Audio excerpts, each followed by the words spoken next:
When people want to become happier, basically they often turn to the self-help movement, and that's all good.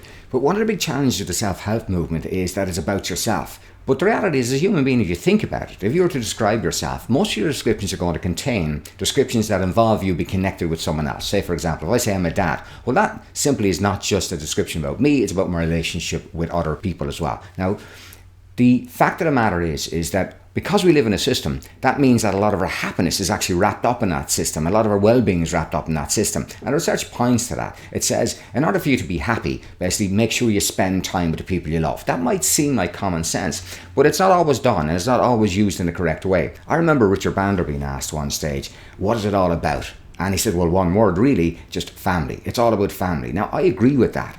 Basically, I have a family. I'm fortunate enough to have a family. I'm in a relationship. I have 2 children now, adults. Now, not all families are the same. I would extend it a little bit more to say it's about spending time with your tribe.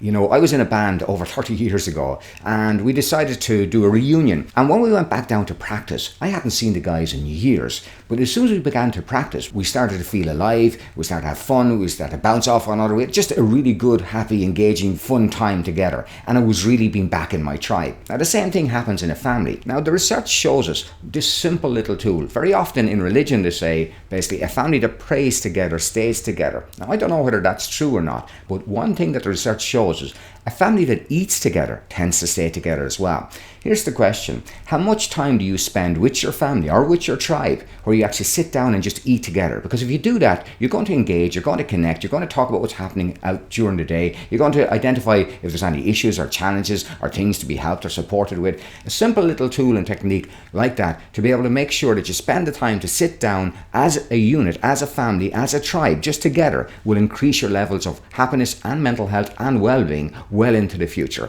If you like the idea of these type of tools, techniques and tips, we'd love to hear from you. We'd like to show you a whole lot more.